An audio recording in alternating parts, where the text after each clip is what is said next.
Hi, my name is Sarah Bentley Pearson, and I am excited to share my podcast, which features wonderful talent that I've been so lucky to discover in the Southeast.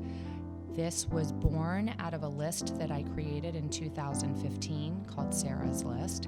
And through my work in real estate, which I've been doing since 2005, and styling work, and just my personal life and my personal interests, I've been able to meet so many wonderful people, and I'm excited to share them with you.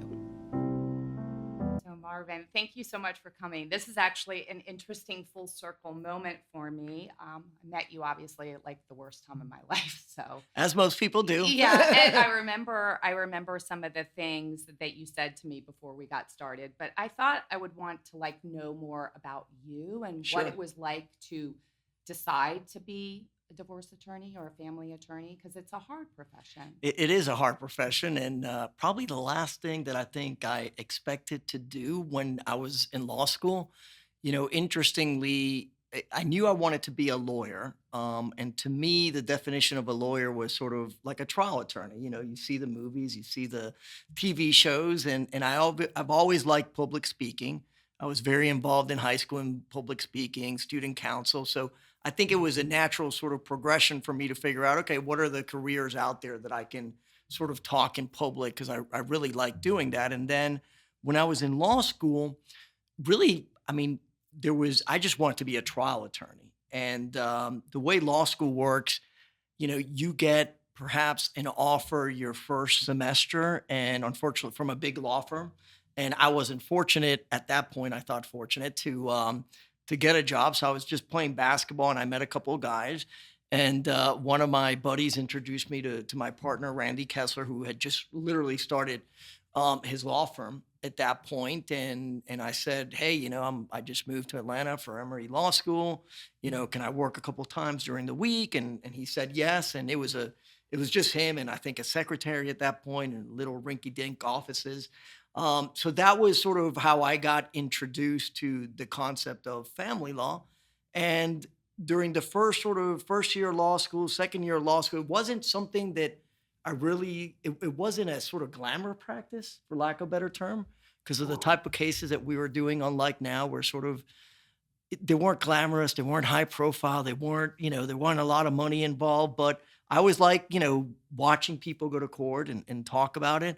And then next thing you know, I graduated law school and I didn't sort of think twice about it. It was like, okay, I'm here, I'm happy.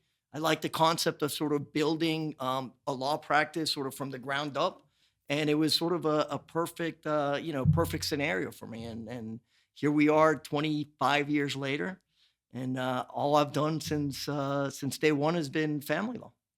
Well, you're good at it too. I mean, obviously, I've been in the trenches with Yeah. you, and some of the things that I was impressed with during our depositions and Yeah. all that stuff is just how you were very methodical Yeah. and how you brought things out, and you had this sort of punch to you but always had a calmness to you, Sure. which I really appreciated. And so, being that you sort of ended up in family law, but that wasn't your intention, what were your ideas about marriage growing up? Did you have good feelings about marriage? Were they happily married, or was it you could see conflict growing Well, up? it's funny because someone asked me that question a long time ago. And to be honest, only growing up, I only knew one. I think divorce back then was like a taboo. I mean, I really only knew one family member, one of my, second aunts that had been divorced. So it wasn't something, nowadays, 51 to 52% of all marriages end up in divorce. Those statistics have significantly grown since I was growing up in the 80s and late 70s and all that. And so it wasn't, my view of marriage was, what I saw from my family, which was an intact family. My parents, yeah, that they fight in front of us. I'm one of four boys. I'm Mm. sort of like number three of four. But it was a happy childhood, and at back then, sort of pretty traditional roles. My dad was a workaholic, and he did well at some point. Then he didn't do well. Then he did well again. And my mom was just sort of that that glue that sort of, held, not only the family together, but also, just everything relating to the businesses. She was always, by my dad's side. They worked together. So she was sort of a jack of all trades. She was the one who would, help us with our schoolwork, help my dad with work, help everything. So she was, I can't understate, the impact of her involvement, as a boy, for all four of us, as well as my dad. I mean, I think I get my work ethic from my dad, who, he passed away a couple of years ago, but he literally, was a workaholic. Are And you a workaholic? yeah, my wife would tell you Yeah. that I am, and that's the most difficult thing about divorce work, is that it's taken me a long time, but to realize that you gotta sort of leave those problems at the office. But nowadays, what's the office? I mean, we work virtually. You're right. I have my Mhm. phone with me at all times. If a Mhm. client calls me, texts me, it's like everyone expects you to be available, 24/7, which I understand. People are going through the most difficult time in their lives, but it's very hard, to leave work at the office. So, because also we're dealing with personal problems. Mhm. So, you wouldn't be human if those personal problems of your clients didn't affect you. So that, I think, is the most challenging. And, we have a lot of younger associates in our office. We have about, almost 20 attorneys now. And I tell them, look, I usually have a heart to heart with the attorneys after a year. And I tell them, this is not for everyone.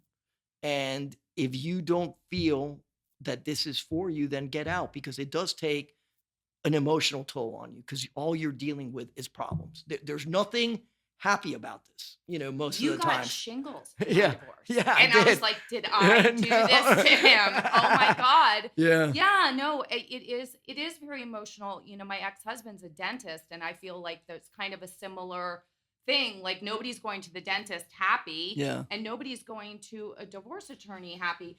And Correct. frankly, we'll get into your book, 'cause Although it's interesting that you say that, because I don't know if you guys have followed this, but I read in the New York Times, I think it was 2 weekends ago, that now a big thing, especially in New York, is divorce parties.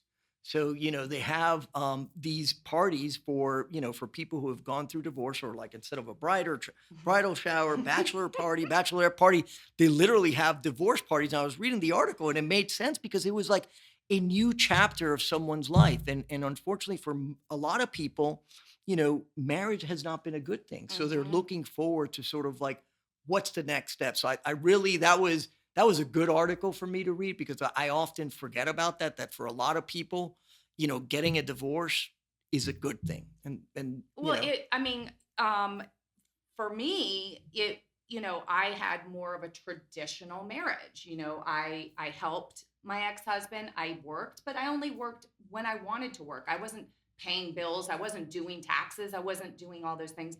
And by doing the divorce thing and how much do I spend and yeah, all of that, it really forced me to grow up, and it empowered me, and I found a new strength in me that I didn't know I had, and I feel grateful now for the experience. But at the time, because my parents had been divorced at the same stage of my life, there was a strong sense of failure, yeah, and I really it I felt so ashamed, not ashamed like I was a bad person, but like saddened. It'd be like having an alcoholic parent and then correct. probably being in rehab. Yeah, Like, oh, and I'm not, I didn't do it and better. I've heard a lot of that from my clients. Like, I feel like a failure because I failed in my marriage. And I always say, look, this is not, for a marriage to work, there's got to be, it's got to be two committed individuals. So, you're not 100% at fault here. And Hmm. that's one of the questions that I always ask. I always ask, when I'm doing a deposition or a trial, okay, well, what, because usually we hear the worst. So I always ask, okay, you've now spent 30 minutes with your attorney saying all the bad things about my client. Can you tell me anything that he or she did good? And Hmm. you'll be surprised, Sarah, how many people take a pause, and it literally, I mean, takes them minutes to come up with something positive, because they're such in the heat of the moment that they forget, like, okay, well, we did have happy times. Mm-hmm. And if they don't, then I'm sure to say in closing statement, look, Judge, that's the type of personality that we're dealing with, that after 20 years of marriage, he didn't have a single positive thing to say about his wife, and what does that say about his personality? What does that say about maybe his narcissism? So Mm. every case is different, but there's common themes in all these marriage, and the concept of failure. One party definitely feels much more sort of that they let themselves down, they let their marriage down, and usually that's the better